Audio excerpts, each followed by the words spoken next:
Ezra stood in his empty barn, staring at the spot where Thunder used to stand. The big Belgian horse had been his pride and joy for 7 years. Now there was nothing but hay scattered on the wooden floor and the smell of old leather hanging in the air. The morning sun came through the barn door, but it felt cold on his face. 3 men had just driven away with Thunder hitched to their trailer. They weren't mean about it. They were just doing their job. But Ezra felt like they had taken a piece of his heart with them. He walked over to Thunder's empty stall and ran his hand along the wooden rail. The horse had been more than just a work animal. Thunder was his partner. Together they had plowed fields, hauled wagons, and worked through countless days on the farm. When Thunder got sick last winter, Ezra had slept in the barn for a week, nursing him back to health. But that was before everything went wrong. It started 2 years ago when his father got sick. The old man had worked this farm his whole life, just like his father before him. When the cancer came, Ezra spent everything he had on doctors and medicine. The English doctors in town were kind, but their help was expensive. Very expensive. Then came the drought. For 3 months the rain barely came. The corn withered in the fields. The vegetables turned brown and died. Other farmers in the county lost crops too, but most of them had insurance or savings to fall back on. Ezra had used up his savings on his father's medical bills. The final blow came when his father passed away last spring. The funeral costs and the remaining medical bills were more than Ezra could handle. He had borrowed money from the bank using the farm as security. Now the payments were due and he had no way to pay them. That's why Thunder had to go. Ezra walked out of the barn and looked across his land. 120 acres of good farming ground that his grandfather had bought with his own hands back in 1952. The house was simple but solid. The barn needed some repairs, but it was still strong. This place had been in the Stoltzfus family for 3 generations. Now it might all be lost. His sister Rebecca came out of the house carrying a basket of wet clothes to hang on the line. She was 2 years younger than Ezra and had never married. She lived in the small house next door that their father had built for her when she turned 25. "The men are gone?" she asked, though she already knew the answer. Yes. They took Thunder to the auction house in Lancaster. He'll probably sell by next week. Rebecca hung up one of his work shirts on the line.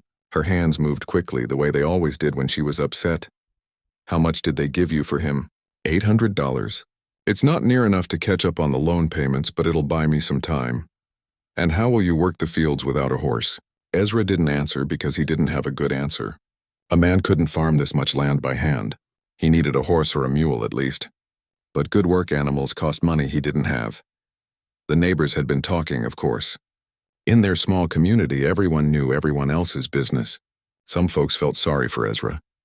They remembered his father as a good man who had helped many people over the years. But others whispered that Ezra should have been more careful with his money. They said he should have planned better. Old Bishop Lapp had stopped by the week before to offer advice. He was a kind man, but his words didn't help much. "The Lord will provide," he had said. "Have faith and work hard and things will turn around." Ezra had faith, but faith didn't pay bank loans. That afternoon, while he was trying to fix a broken fence post with his bare hands, a buggy came up the dirt road. He recognized it right away. It belonged to Martha Yoder, the widow from Miller's Creek district. Martha was known throughout the area, though not always for good reasons. She was a big woman, tall and heavy-set with graying brown hair that she kept pulled back tight under her prayer covering. Her late husband, Samuel, had owned a successful carpentry business, and Martha had worked alongside him for 20 years before he died of a heart attack 3 years ago.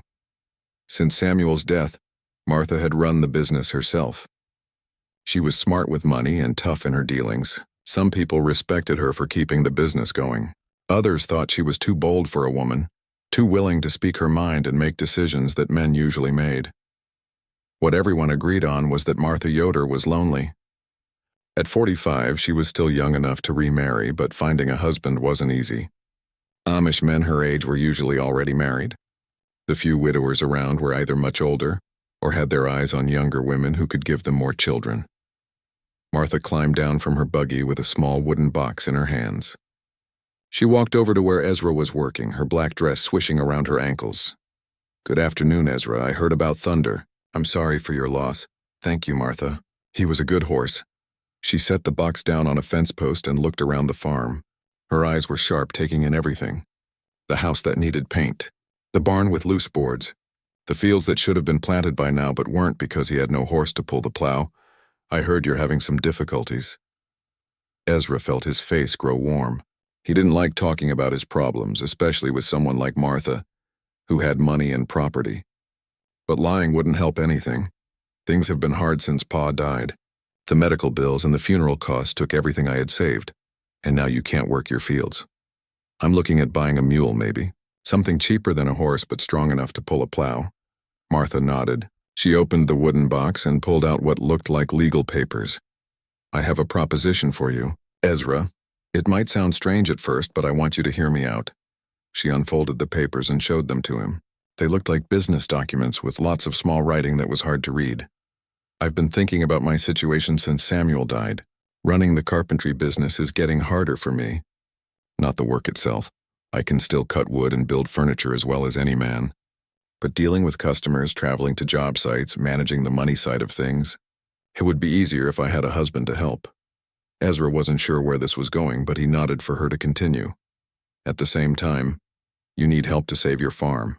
You need a work animal, money to catch up on your loans, and probably help with the day-to-day expenses until you can get a crop in the ground. Martha, I appreciate your concern, but I can't take charity. My family has always paid its own way. I'm not offering charity. I'm offering a business arrangement. She pointed to the papers in her hands. I'm proposing that we get married. A practical marriage, you understand. You would get my horse steady. He's old but still strong enough to work your fields. You'd also get help with your financial problems. In return, I'd get a husband to help with my business and maintain my standing in the community. Ezra stared at her, not sure he had heard correctly. You want us to get married? It makes sense when you think about it. We're both adults. We both have needs that the other person can meet. It doesn't have to be a love match. Plenty of marriages start as practical arrangements and work out just fine. Ezra's mind was spinning. Martha Yoder was proposing marriage like she was offering to buy a piece of farmland. It seemed wrong somehow, even though he knew that arranged marriages were common among their people. Martha, I don't know what to say. This is very sudden. Take your time to think about it. But don't take too long. I know the bank sent you a notice last week. You probably have 30 days before they start foreclosure proceedings. She was right about that. The letter from the bank was sitting on his kitchen table, reminding him every day that time was running out. What would people say? A marriage between us? Martha's laugh was short and not very happy. People already talk about both of us, Ezra. They say I'm too old and too fat to find a husband. They say you're too proud and too poor to save your farm. Let them talk. We'll be solving our problems while they're running their mouths. She folded the papers and put them back in the box. I'll give you 3 days to decide. If you're interested, come to my house on Thursday evening. We can work out the details then. Martha climbed back into her buggy and drove away, leaving Ezra standing by the broken fence post with his mouth still hanging open. That evening, Rebecca came over for supper as she did most nights. They ate in silence for a while, but Ezra could tell she had something on her mind. I saw Martha Yoder's buggy here this afternoon, she finally said. She came by to talk about something. What kind of something? Ezra put down his fork and looked at his sister. Rebecca had taken care of him and their father for years. She deserved to know what was happening. She proposed marriage. Rebecca nearly choked on her mashed potatoes. She what? A practical marriage. She needs a husband to help with her business. I need money and a work animal to save the farm. Ezra Stoltzfus, tell me you're not seriously considering this. Why not? It could solve both our problems. Rebecca stood up from the table and started pacing around the small kitchen. Because marriage is supposed to be about love, not business deals. Because Martha Yoder is not the right woman for you. Because you'd be giving up any chance of finding real happiness. Rebecca, I'm 32 years old. If I was going to find a wife the normal way, it would have happened by now. And what's the point of looking for love if I lose the farm? 3 weeks later, Ezra stood in Bishop Lapp's front room wearing his best black suit. It was the same suit he had worn to his father's funeral, and it still smelled faintly of mothballs. His hands were sweating and he kept wiping them on his pants. The room was full of people, but it felt strangely quiet. Usually, Amish weddings were joyful occasions with lots of singing and celebrating. Today felt more like a business meeting that happened to include prayer. Martha stood beside him in a new dark blue dress that she had sewn herself. She looked calm and dignified, her hands folded neatly in front of her. If she was nervous about getting married for the second time, she didn't show it. Bishop Lapp opened his worn Bible and began to read from the book of Ruth. His voice was steady and kind, but Ezra barely heard the words. He was too busy thinking about what he was doing and whether it was right. Rebecca sat in the front row with tears in her eyes. She had tried one more time that morning to talk him out of the marriage, but Ezra's mind was made up. The foreclosure notice from the bank was final. Without Martha's help, he would lose the farm within 2 weeks. Most of the guests were Martha's friends and business associates. She had lived in the community longer than Ezra and knew more people. His side of the room was mostly empty except for Rebecca and a few neighbors who came out of politeness. When it came time for the vows, Bishop Lapp looked at them seriously.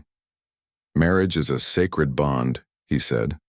"It should not be entered into lightly or for selfish reasons. Ezra and Martha, do you come before God and this community with honest hearts, ready to care for each other in sickness and in health, in good times and bad?" Ezra's throat felt dry, but he managed to say, "I do." Martha's voice was stronger. "I do." They exchanged simple gold rings that Martha had bought in town. When Bishop Lapp pronounced them husband and wife, there was polite applause, but no one cheered or threw rice like they did at normal weddings. The reception was held at Martha's house since it was bigger. The women had prepared a meal of roast chicken, mashed potatoes, green beans, and fresh bread. There was apple pie and shoofly pie for dessert. People ate and made polite conversation, but the atmosphere remained formal. Old Mrs. Fisher, who lived down the road from Martha, cornered Ezra by the dessert table. "It's good that Martha found herself a husband," she said in her scratchy voice. "A woman shouldn't be living alone, especially one with a business to run. Men try to take advantage when there's no husband around." "Yes, ma'am," Ezra replied, not sure what else to say. "And it's good for you too, young man. Martha's got a good head for business. She'll help you get back on your feet." Everyone seemed to have an opinion about the marriage. Some thought Martha was being charitable by marrying a man in financial trouble. Others thought Ezra was being smart to marry a woman with money. A few whispered that it was all very strange and probably wouldn't work out. By evening, the guests had gone home. Ezra stood in Martha's kitchen, his kitchen now, feeling like a stranger in someone else's house. Everything was different from what he was used to. The stove was newer. The cabinets were painted white instead of natural wood. Even the dishes were different, fine china instead of the plain pottery he had grown up with. Martha was cleaning up after the reception, moving around the kitchen with efficient movements. She had changed out of her wedding dress into a regular work dress and apron. "The guest room is ready for you upstairs," she said without looking at him. "Second door on the right. I put fresh sheets on the bed and cleared out the dresser so you can put your clothes away." "Thank you. That's very kind. We should talk about the arrangements tomorrow. How we'll handle the business, what needs to be done with your farm, that sort of thing. But tonight I think we're both tired." Ezra nodded. It had been a long day and he was exhausted. But it wasn't the kind of tired that came from physical work. It was the tired that came from making a life-changing decision and not knowing if it was right. He went upstairs and found the guest room. It was neat and clean with a quilt on the bed and lace curtains on the windows. His few belongings looked small and out of place in the dresser. That night he lay awake staring at the ceiling. Through the thin wall he could hear Martha moving around in her bedroom. She was probably getting ready for bed, but it felt strange knowing she was so close. They were married now, but they were still strangers. The next morning Martha was already up and making breakfast when Ezra came downstairs. She had coffee ready and was frying eggs and ham at the stove. "Sleep well?" she asked. "Yes, thank you. The bed is very comfortable." They ate breakfast mostly in silence, like two people who happened to be sharing a table at a restaurant. When they finished, Martha pushed back her chair and got down to business. "First thing we need to do is go to the bank and pay off your farm loan. I've got the money ready. Then we should go look at your place and decide what needs to be done there. Martha, I want you to know how grateful I am. I know this arrangement helps you too, but you're taking a big risk." She looked at him across the kitchen table. Her expression was serious but not unkind. "We're both taking a risk. Ezra, the question is whether we can make it work." They drove to the bank in Martha's buggy, pulled by Steady, the horse that was now half Ezra's. The animal was older than Thunder had been, maybe 15 years old, but he was strong and seemed willing to work. At the bank, Martha wrote a check for the full amount of Ezra's debt. The bank president, Mr. Collins, seemed surprised to see them together. "Congratulations on your marriage," he said, though he looked confused. "I didn't realize you two knew each other well." "We've known each other for years," Martha replied smoothly. "It just took us a while to realize we were right for each other." Mr. Collins processed the payment and handed Ezra the papers showing that his loan was paid in full. For the first time in 2 years, the farm was completely his again. From the bank, they drove to Ezra's place. Martha walked through the house and barn, making notes in a small notebook she carried. She didn't criticize anything, but Ezra could see her taking in all the repairs that needed to be done. "The house is solid," she said finally. "It needs paint and some work on the roof, but the foundation is good. The barn needs more work. New boards on the south side, and the stalls should be cleaned out and repaired. I can do most of the work myself if I have the materials. We'll buy the materials. But I think we should hire help for the roof work. That's dangerous for one person to do alone." They spent the morning making a list of everything that needed to be done. Martha was thorough and organized, writing down every detail. By lunchtime, they had a plan for getting both properties in good condition. Over the next few weeks, they fell into a routine. Mornings were spent working on repairs and improvements. Afternoons, Martha worked in her carpentry shop while Ezra took care of the animals and did farm work. Evenings, they ate dinner together and discussed business matters. It was a practical arrangement, but it felt strange. They were polite to each other, always saying please and thank you, but there was no warmth between them. They were like business partners who happened to share a house. Martha was a good cook and kept the house clean and organized. She was also an excellent businesswoman. Within 2 weeks, she had helped Ezra set up a better system for his farm records and had negotiated better prices for his grain and livestock. But she was also demanding. She expected things done her way and wasn't shy about saying so when something didn't meet her standards. Ezra, who was used to running his own life, sometimes felt like he was working for her instead of being married to her. The worst part was the loneliness. Even though they lived in the same house and ate meals together, Ezra felt more alone than he had when he was a bachelor. At least then he could hope that someday he might find love and companionship. Now he was married to a woman who saw him as a solution to her problems, not as a person she cared about. Rebecca visited often, but the conversations were uncomfortable. She was polite to Martha, but Ezra could tell she didn't approve of the marriage. When Martha was out of earshot, Rebecca would ask questions. "Are you happy, Ezra?" "I'm grateful," he would reply. "Martha is helping me save the farm." That's not the same thing as being happy. Happiness is a luxury I can't afford right now. Everyone deserves happiness. Even you. But Ezra wasn't sure that was true. Maybe some people were meant to have practical lives instead of romantic ones. Maybe his job was to work hard, pay his debts, and be thankful for what he had. The community gradually got used to seeing Ezra and Martha together. They attended church services and community events as a married couple. People stopped whispering about their strange arrangement and started treating them like any other husband and wife. But Ezra noticed things about Martha that surprised him. She was generous with people who were struggling, often helping families who couldn't pay their bills without making a big show of it. She was also gentler than her reputation suggested. He saw her talking quietly to children at church and helping elderly neighbors with small tasks. One evening, about a month after their wedding, Ezra came into the kitchen to find Martha humming while she prepared dinner. It was an old hymn that his mother used to sing, and it made him feel homesick for something he couldn't name. "That's a pretty song," he said. 6 weeks after their wedding, Ezra woke up to the sound of wind howling around the house. It was still dark outside, but he could hear tree branches scraping against the windows.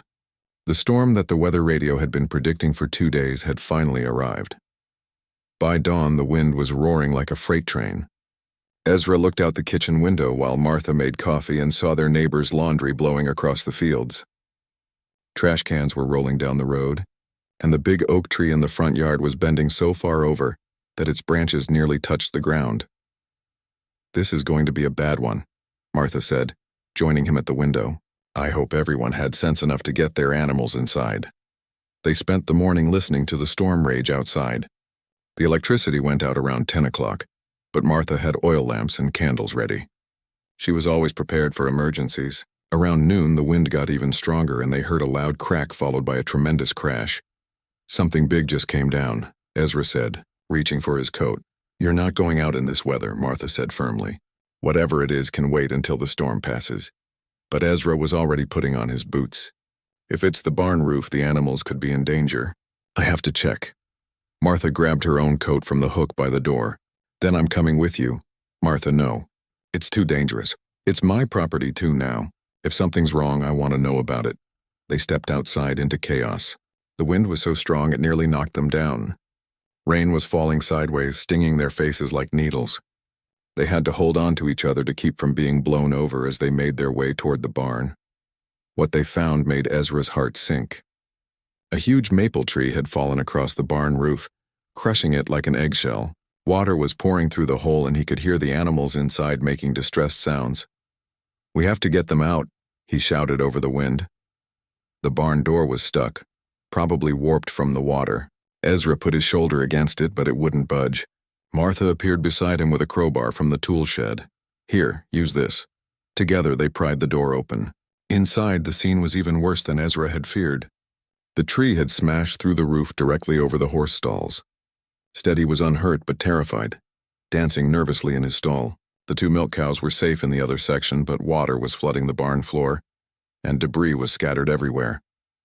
We need to move them to the other barn, Martha yelled. The one at your old place. It took them 2 hours to lead the animals through the storm to the safer barn at Ezra's farm. The horses and cows were frightened and didn't want to go out into the wind and rain, but Martha proved surprisingly good at handling them. She spoke to them in a calm, steady voice and somehow convinced them to follow her through the worst weather Ezra had ever seen. By the time they got all the animals secured, both Ezra and Martha were soaked through and exhausted. The storm was finally beginning to weaken, but it was still raining hard. They stood in the old barn, dripping wet and breathing hard, looking at each other. Thank you, Ezra said. I couldn't have done that alone. Martha pushed a strand of wet hair out of her face. Her prayer covering was gone, blown away by the wind, and her hair hung loose around her shoulders. Ezra had never seen her look so disheveled, but somehow she seemed more real than she ever had before. We're partners now, she said simply. Partners help each other. They walked back to the house through the dying storm. Martha immediately started a fire in the fireplace while Ezra changed into dry clothes. When he came back downstairs, she had hot coffee ready and was hanging their wet coats by the fire. How bad do you think the damage is?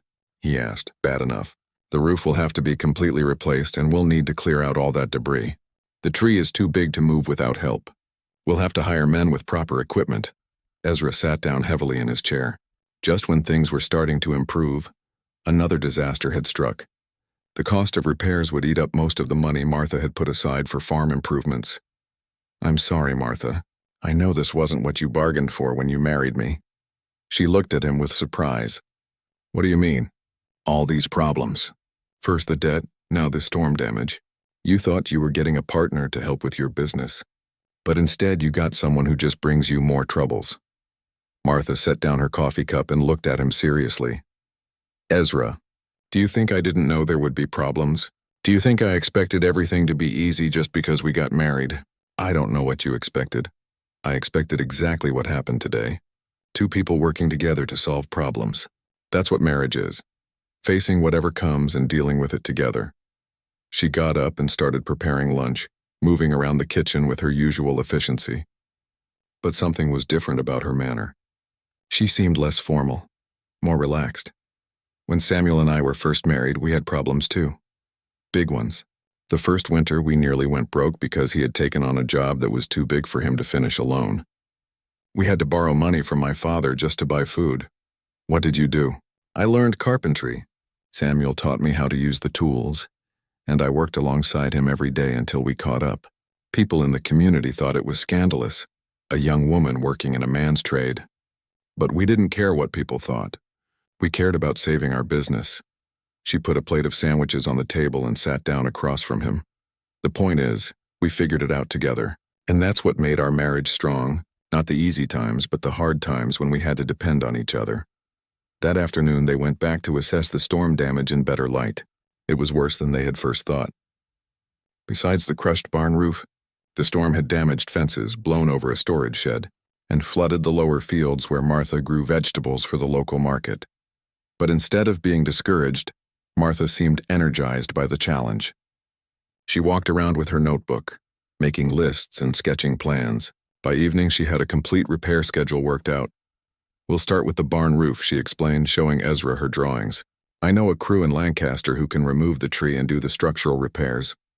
While they're working on that, we can fix the fences and clean up the debris." "How much is all this going to cost?" "More than we planned to spend this year, but not more than we can afford. And I have some ideas for making up the difference." Over the next few days, Martha put her plans into action. She hired the repair crew and supervised their work with the skill of someone who had been in the construction business for decades. She knew exactly what materials were needed and where to get them at the best prices. But what surprised Ezra most was how she worked alongside the men, climbing up on the damaged roof and helping to remove debris. She wasn't afraid to get dirty or do heavy work. Some of the repair crew seemed shocked to see a woman doing such labor. But Martha ignored their stares and kept working. Mrs. Stoltzfus, you don't need to be up there," the crew boss said nervously. "That's dangerous work." "I've been doing dangerous work my whole adult life," Martha replied, hammering a board into place. "I'm not about to stop now." Ezra found himself watching her with new respect.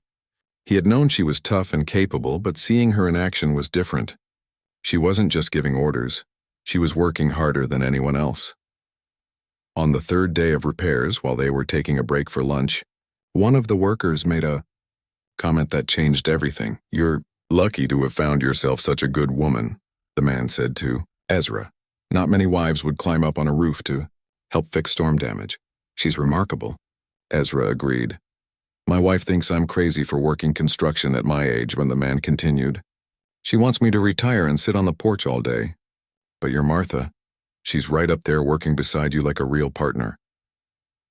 That evening, after the workers had gone home, Ezra and Martha sat on the front porch watching the sunset.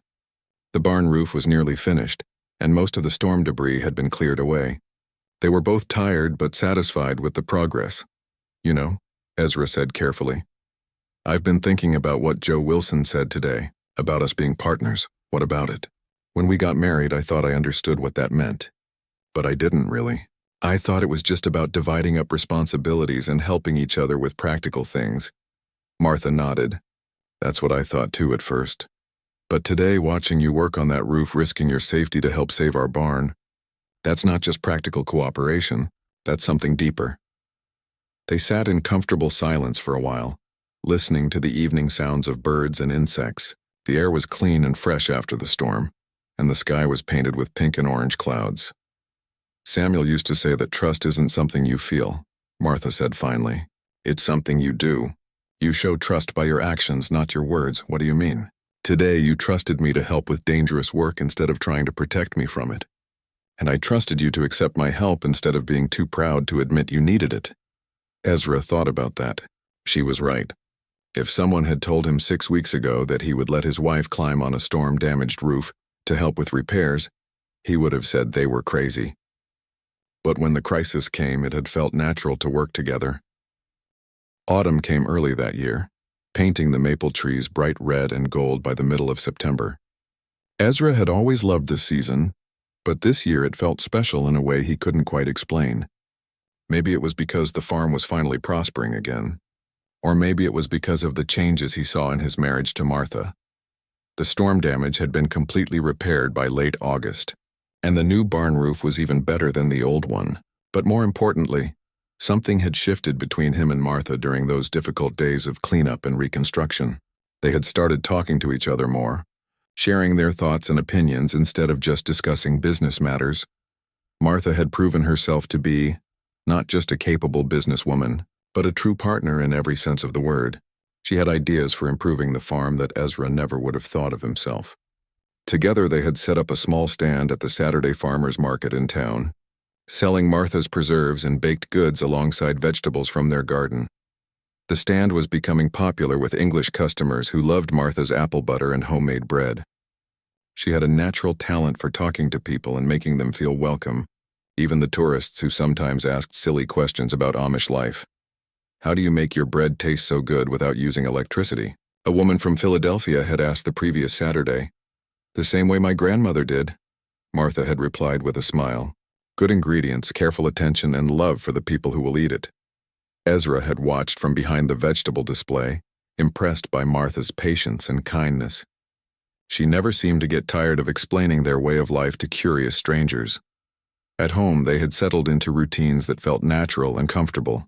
Martha still did most of the cooking, but Ezra had started helping with meal preparation, chopping vegetables and setting the table.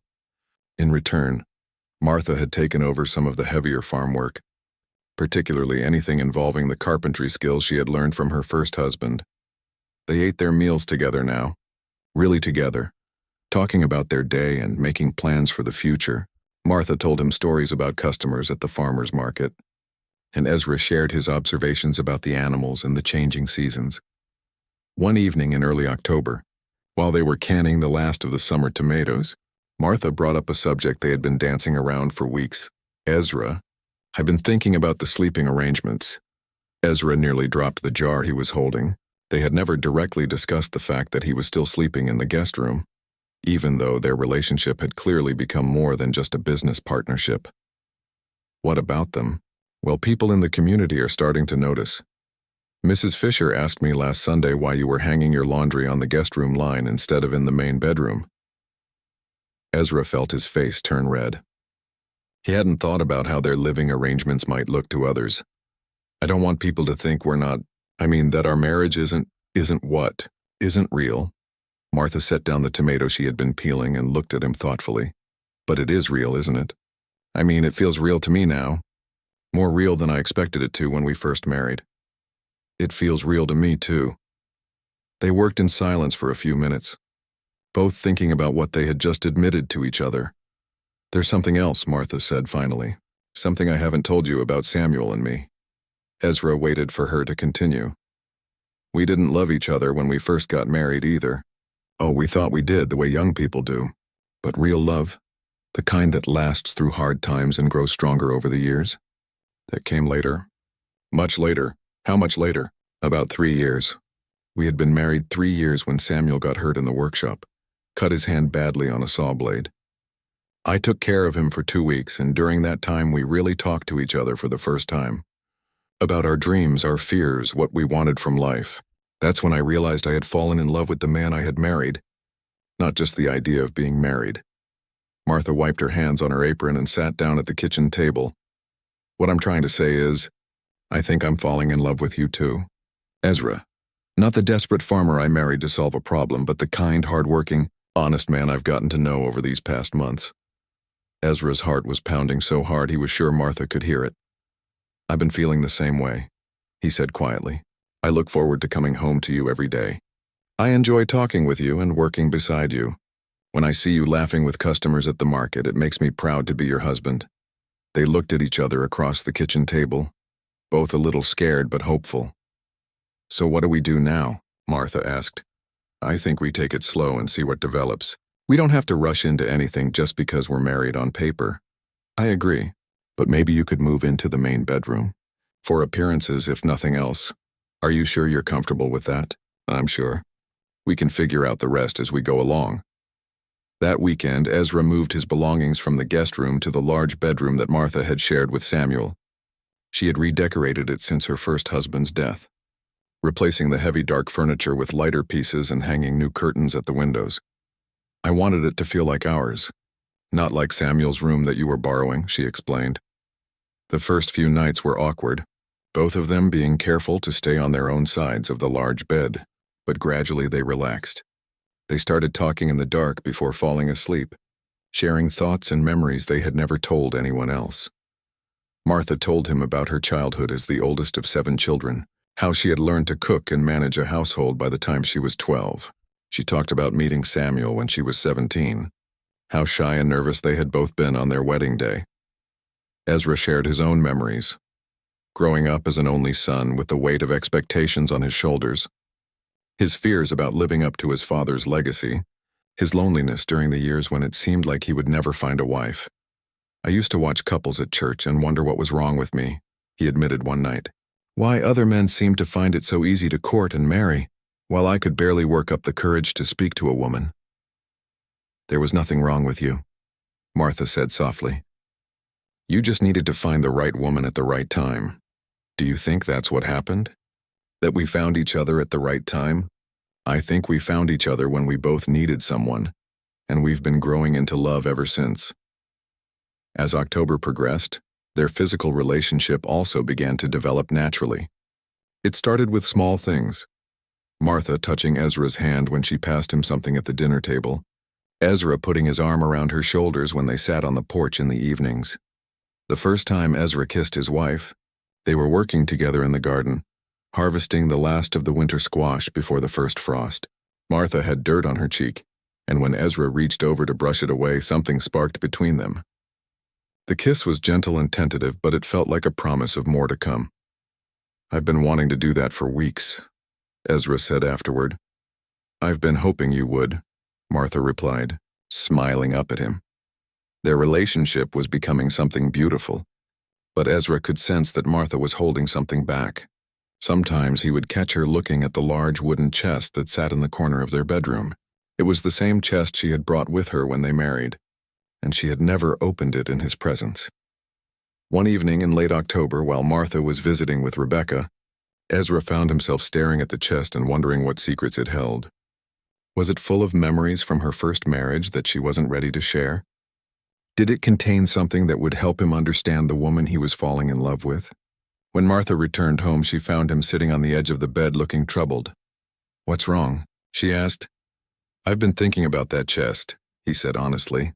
"I don't want to pry into your private affairs, but I can't help wondering what's in it.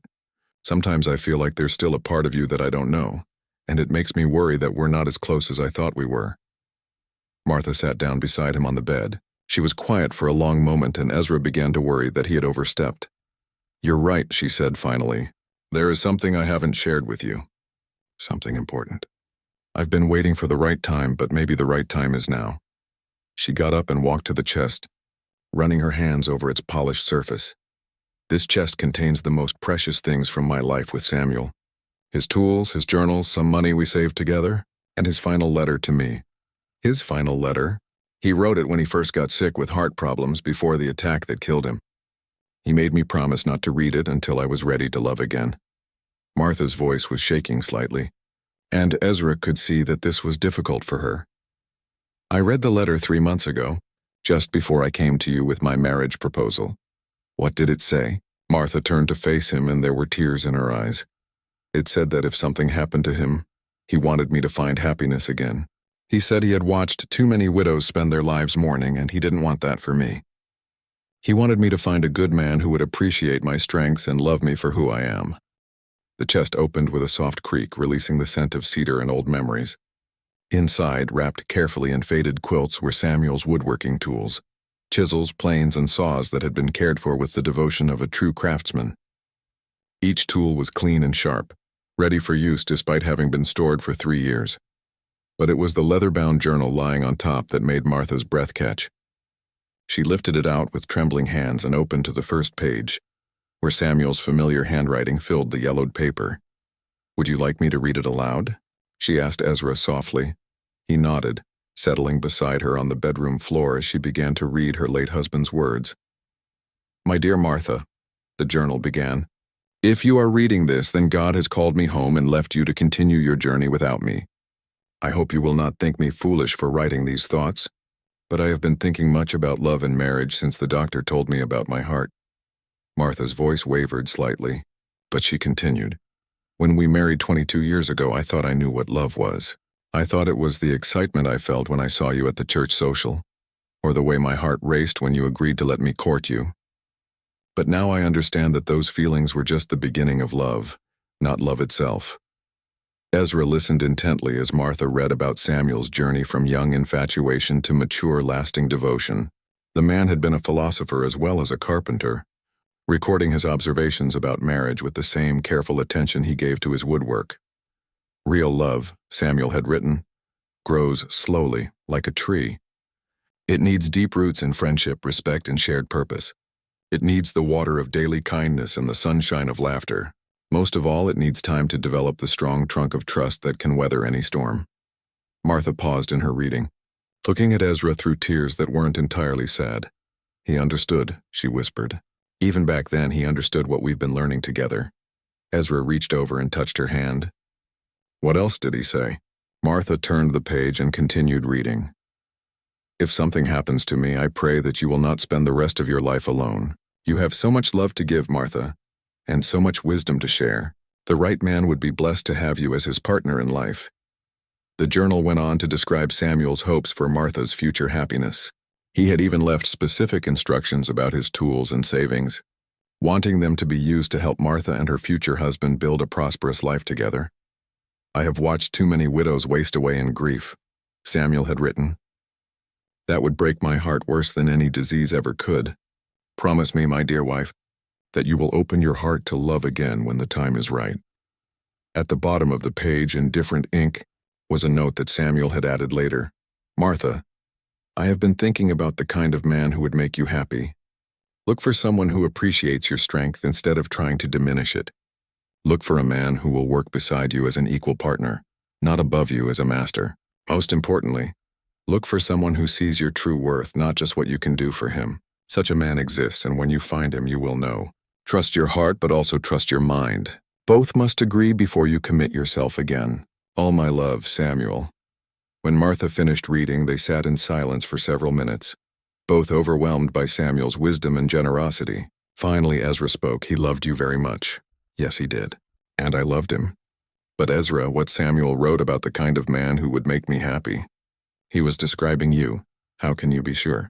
Because you've shown me every day since our marriage that you see me as a partner, not a possession. You trust my judgment, you value my opinions, and you've never once tried to make me smaller to make yourself feel bigger.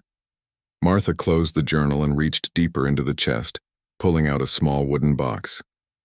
Inside were gold coins and paper money, more than Ezra had ever seen in one place.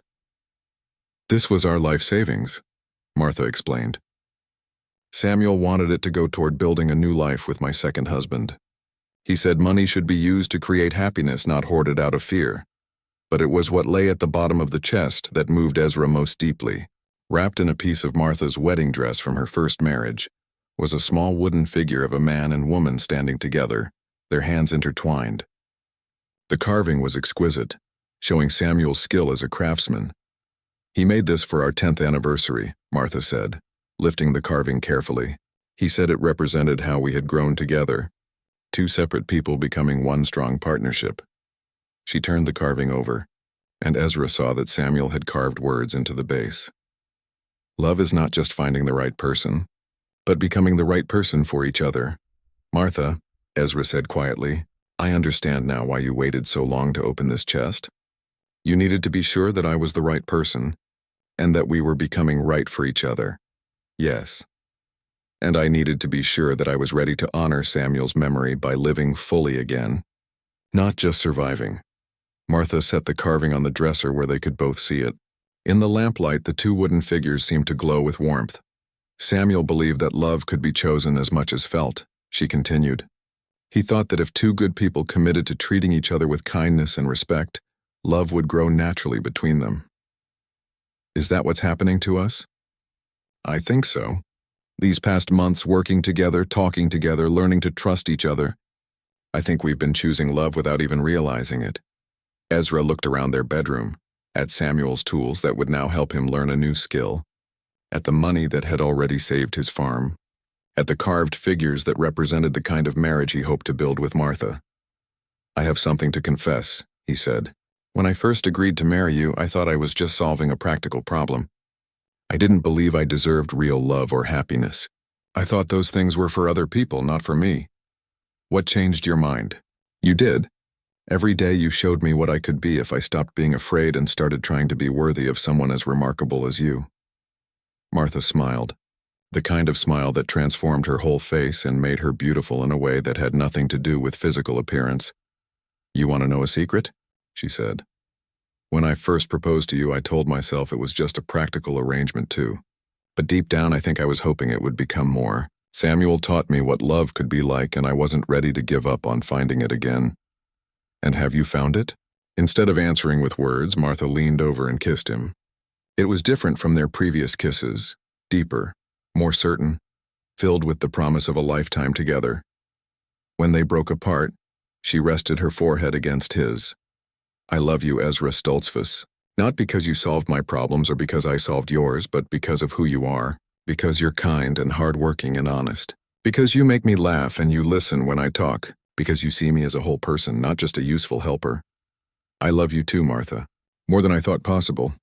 You've made me want to be a better man, and somehow you've also made me believe I actually can be. They spent the rest of the evening going through Samuel's belongings together. Martha showed Ezra each tool and explained how it was used. She shared stories about projects she and Samuel had worked on together, and Ezra could see how those memories had shaped her into the skilled, confident woman she had become. Would you like to learn? She asked, holding up one of Samuel's favorite chisels. I could teach you the basics the way Samuel taught me. I'd be honored to learn from you. As autumn turned to winter, their life together took on a rhythm of contentment and growth that neither had expected. Ezra learned carpentry from Martha, and she taught him with patience and skill. In return, he shared his deep knowledge of farming and animal care, helping her understand aspects of their property that she had never fully appreciated. The community gradually noticed the change in both of them. At church services and social gatherings, people commented on how happy they looked together. The whispers about their strange marriage arrangement died away, replaced by admiration for the obvious partnership they had built. Rebecca, who had been skeptical of the marriage from the beginning, finally admitted that she had been wrong.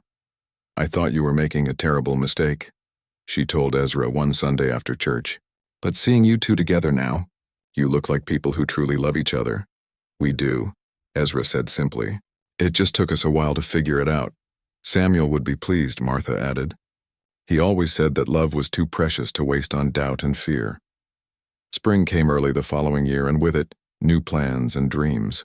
Martha and Ezra decided to expand their farmers market business, using Samuel's savings to buy better equipment and rent a larger stall. They also began renovating the workshop, combining Martha's carpentry business with Ezra's farming operation to create something entirely new. But the most significant change came on a warm evening in May, exactly 1 year after their wedding. They were sitting on the front porch, watching the sunset and discussing plans for their first anniversary celebration, when Martha brought up a subject they had been avoiding. Ezra, I want to ask you something, and I want you to be completely honest with me. Of course,